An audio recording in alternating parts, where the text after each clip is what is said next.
Baik, assalamualaikum warahmatullahi wabarakatuh. Perkenalkan, kami dari kelompok 11 akan mempresentasikan DPPL untuk sistem informasi CV Bangun Karya Sejahtera. Anggota kami beranggotakan Venart, NRP 081, kemudian saya, Dava Berlian, NRP 149, dan Nasi Horab, NRP 161.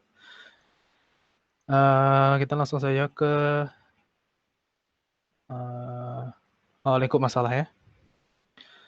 Sistem informasi ini dibuat untuk membantu CV Bangun Karya mengelola proyek yang telah, sedang, dan akan dikerjakan. Sistem informasi ini bisa diakses oleh pegawai, CEO CV Bangun Karya, developer, analis, serta seluruh masyarakat umum. Pada sistem informasi ini, masyarakat umum hanya dapat mengakses halaman beranda tentang kami dan portofolio. Pada beranda akan dapat melihat layanan-layanan yang disediakan, portofolio singkat, dan juga kontak media sosial, dan lain-lain. Kemudian pada tentang kami, dapat melihat visi misi, kontak detail, serta lokasi dari CV Bangun Karya di Google Maps. Kemudian pada portofolio, dapat melihat foto dokumentasi proyek-proyek yang telah dikerjakan, dan juga timeline tentang proyek-proyek yang telah dikerjakan. Kemudian di sisi pegawai, pegawai CV Bangun Karya dapat menambahkan proyek yang akan dikerjakan serta detail informasi mengenai RAB. Kemudian pegawai juga bisa menghapus dan memperbarui proyek yang telah ditambahkan. Saat proyek telah berjalan, pegawai dapat memeriksa neraca saldo atau neraca keuangan yang berisi detail transaksi pemasukan dan pengeluaran selama proyek berjalan. Pegawai dapat menambahkan, melihat, memperbarui, serta menghapus semua detail informasi pemasukan dan pengeluaran setiap proyeknya. Pegawai dapat menambahkan, melihat, dan menghapus kategori pilihan yang akan ditampilkan pada form pemasukan dan pengeluaran proyek. Oke, kemudian kita langsung ke diagram arsitektur. Untuk arsitektur dari ini sistem informasi ini, kita menggunakan arsitektur MVC.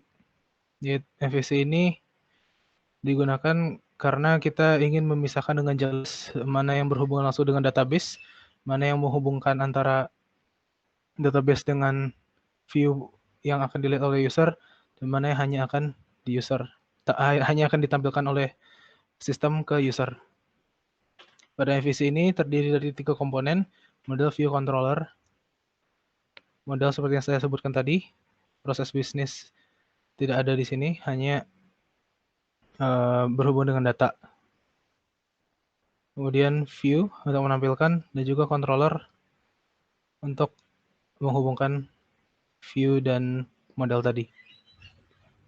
Kemudian untuk selanjutnya bisa dijelaskan oleh teman saya, Venat. Ya, jadi untuk sistem perancangan perangkat lunak ini, saya menggunakan bottom up karena kami juga menggunakan sistem model view dan controller. Jadi untuk bottom up ini, modul-modul yang kami akan bikin itu untuk mengatur proyek yang dimiliki, pengaturan pengeluaran dan pemasukan, pengaturan RAB, menga- pengaturan kategori dari pengeluaran dan pemasukan, dan pembuatan neraca keuangan. Kemudian selanjutnya ada penerapan prinsip-prinsipnya. Jadi pertama ada abstraksi. Jadi abstraksi dibagi menjadi dua, ada prosedural sama data abstraction. Jadi kalau prosedural contohnya tuh pada saat kami ingin memasukkan eh, proyek baru. Jadi kami pertama harus melakukan login, kemudian kemudian kami menekan tombol tambah, dan nanti akan proyek yang kami tulis atau yang kami isi akan masuk ke dalam sistem. Jadi dari keseluruhan itu kami tidak mengetahui apa yang sistem lakukan. Itu adalah salah satu contoh dari procedural abstraction. Kemudian ada data abstraction. Eh, jadi di mana penggunaan datanya lebih difokuskan terlebih dahulu, baru terdapat ada metode-metode untuk memanipulasi datanya. Eh, Setelah itu ada cohesion dan coupling. Jadi untuk cohesion adalah functional cohesion dikarenakan untuk data yang diakses, kami itu menggunakan fungsi-fungsi di mana fungsi itu eh, dapat digunakan dengan fungsi lainnya tanpa harus mengakses data dalam kelas yang ada seperti itu. Habis itu untuk couplingnya kami menggunakan data coupling karena untuk pengiriman dari fungsi-fungsinya itu kami menggunakan sistem data. Jadi tanpa mengakses data utama atau menggunakan input lainnya. Jadi untuk dekomposisi dan modularisasi kami melakukan pemecahan setiap modul yang ada, modul proyek, modul neraca keuangan, modul pengeluaran, modul pemasukan, dan modul data transaksi. Kemudian ada enkapsulasi. Jadi enkapsulasi ini tuh gimana ya? Di mana atribut kelas tidak dapat diakses dari kelas lainnya. Jadi kalau di dalam contoh ini, di gambar 2.2 ini, kami menggunakan enkapsulasi di ID pengeluaran, ID kategori, ID transaksi, nama toko, total harga, harga barang, total pengeluaran, is paid. Dan untuk mengaksesnya, kami menggunakan dapatkan semua data. Seperti itu. Kemudian ada separation of interface dan implementation. Karena kami menggunakan MVC, jadi kami sudah jelas melakukan pemecahan antara interface dan implementation. Jadi interface-nya di sini adalah V kategori, sedangkan implementation-nya itu di C kategori dan diambil datanya di M kategori. Kemudian sufficient, completeness, dan primitive. Sufficiency itu maksudnya tidak ada atribut atau operasi yang cukup dan tidak ada atribut operasi yang tidak dibutuhkan. Completeness itu dalam view operasi yang ada di dalam controller semuanya dapat dijalankan. Kemudian ada primitive, itu kelas-kelas dan operasi yang di dalam kelas masing-masing berjalan dengan operasi sederhana. Kemudian ada separation of concern, seperti sebelumnya karena kami menggunakan MVC. Jadi di mana kalau misalnya mau ditambah fitur yang lain atau mau ditambah data yang lain, atau di atau diubah dalam view-nya itu tidak perlu dirombak semuanya keseluruhannya, melainkan hanya dirombak dari kelas dari MVC tersebut. Ya, jadi untuk rancangan lingkungan implementasi kami menggunakan sistem operasi web dengan bahasa pemrograman HTML, CSS, JavaScript, PHP, dan SQL Server. Kemudian selanjutnya deskripsi data.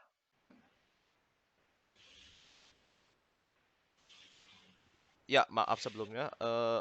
Mungkin saya yang menjelaskan saja apa itu deskripsi data.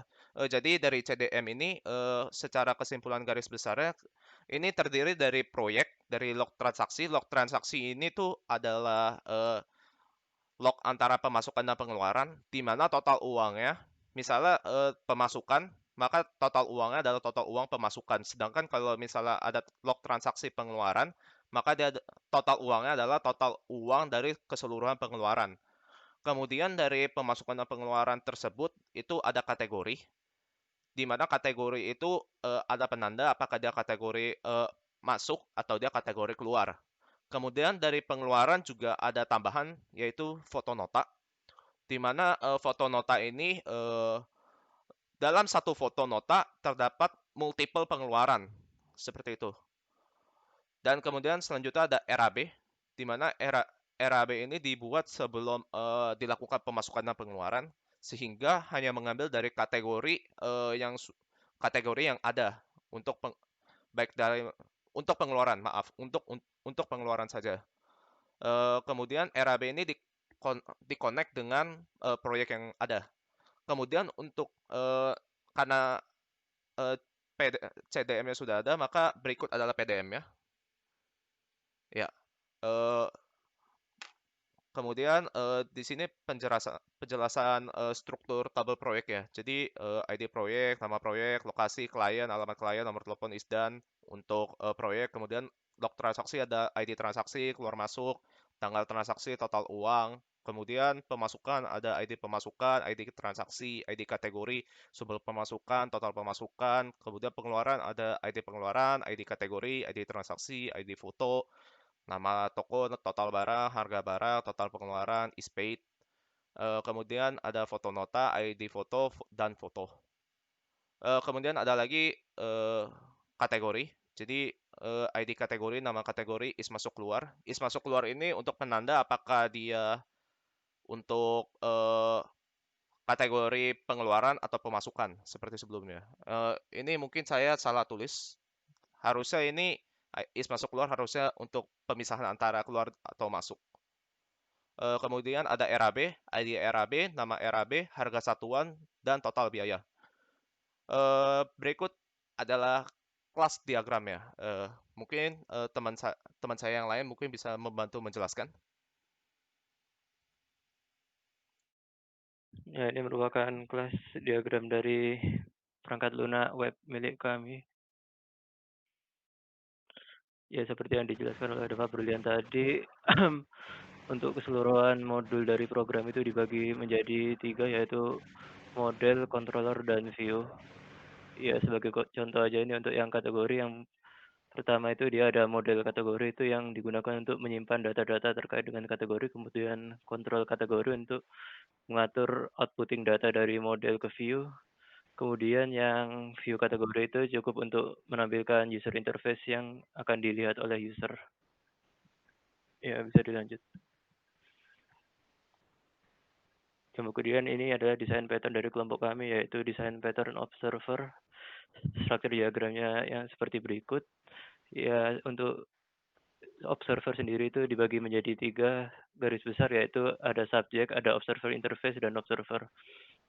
Untuk subjek kita mengambil uang dan RAB, kemudian data-data untuk observernya, kemudian message yang akan dikirim dari subjek ke observer. Nah, saya juga lupa menjelaskan, kami mengambil observer dikarenakan kami akan mengambil implementasi untuk notifikasi terkait uang dan RAB yang telah dipilih oleh user.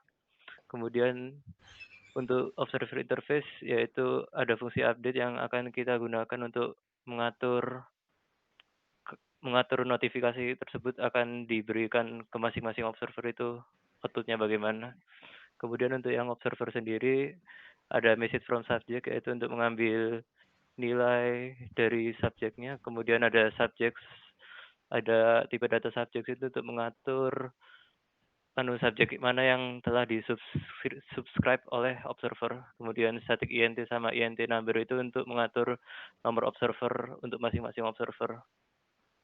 Kemudian pada observer itu ada fungsi atau metode update sendiri ya untuk mengatur nilai uang dan RAB serta pesannya. Kemudian remove me from the list itu untuk unsubscribe observer dari subjek. Kemudian print info untuk mengeluarkan message terkait dengan observer. Kemudian yang subjek tadi ada method attach itu untuk menempelkan atau mensubscribe sebuah observer ke subjek tersebut. Kemudian detach untuk melepas observer dari subjeknya. Kemudian notify itu untuk mengatur pengiriman pesan antara subjek dengan observer.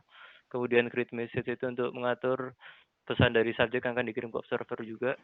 How many observer itu untuk mengatur jumlah observer yang sedang subscribe ke subjek tersebut. Kemudian business logic itu untuk mengatur apa saja yang akan dikerjakan oleh subjeknya. Ya, bisa di scroll ke bawah.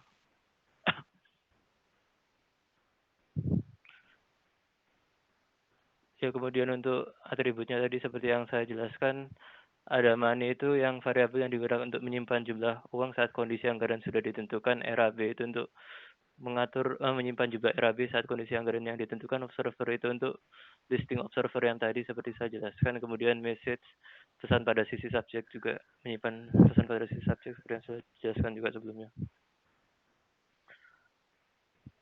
Kemudian metodenya ada attach, detach, itu untuk mengatur sisi subscribingnya. Kemudian notify itu untuk mengatur pesannya untuk masing-masing observer tadi. Ya udah, bisa scroll ke bawah.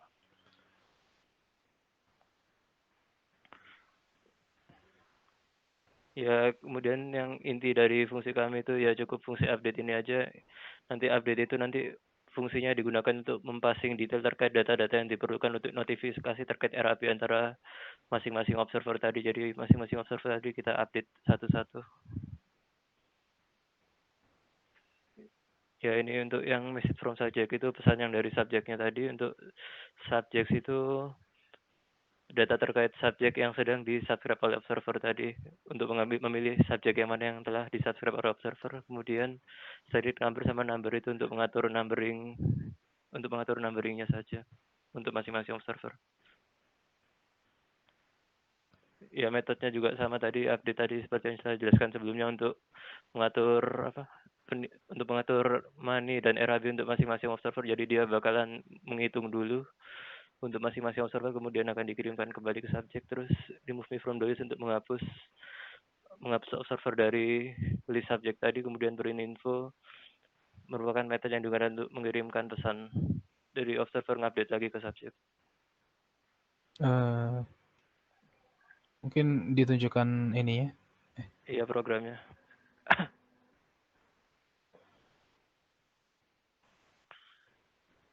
Ke klien dulu udah, bro.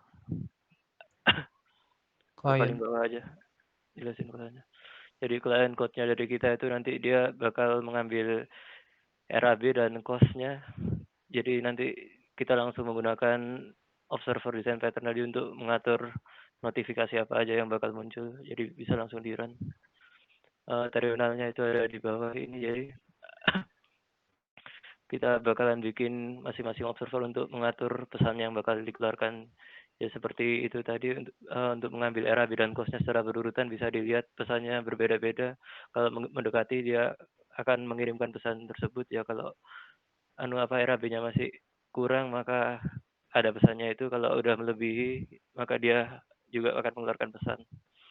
Yaitu bisa diatur untuk masing-masing observernya. Observernya juga mengirimkan pesan-pesan custom kalau misalnya ada unsubscription sama subscription untuk masing-masing observer. Ya itu aja sih. Udah. Oke, kemudian yang terakhir ini adalah gambaran untuk layar. Mungkin akan lebih baik kalau kita langsung ke ini ya, prototype ya. Jadi di sini kita seperti yang dijelaskan tadi, ini untuk homepage-nya, halaman namanya. Kemudian dari homepage dia bisa ke tentang kami. Ini tentang kami. Jadi ada map gitu. Sama di setiap halaman bagian depan yang bisa diakses sama user masyarakat umum, dia bisa melihat sosial media dan lain-lain ini. Kemudian ada juga portofolio. Seperti ini. Ada timeline proyek. Dan juga foto-fotonya. Kemudian kalau dia login, kita bisa masuk ke bagian admin. Misal udah login. Nah, jadi pada bagian admin, halaman utamanya kita akan melihat list proyek yang telah dibuat. Kita juga bisa menambahkan nantinya. Kemudian bisa melakukan searching untuk menfilter proyek-proyek yang akan dilihat detailnya. Kemudian setiap proyek bisa dilihat neraca saldo, pemasukan dan pengeluaran, terus juga bisa lihat rekap RAB. Seperti ini. So, kalau kita ke neraca saldo, jadinya seperti ini. Kemudian kalau kita tadi ke pemasukan, kemudian untuk menambahkan pemasukan, kita bisa mengisi form berikut. Sama ini juga bisa dicari dengan search ini. Bisa dilihat edit hapus. Kemudian ada pengeluaran, bisa ditambahkan juga dengan form pengeluaran ini. Kemudian ini untuk list setiap proyeknya kita bisa melihat ini. Kemudian kalau untuk kembali ke proyek awal, ke sini. Ini kalau logout, akan kembali logout. Seperti itu.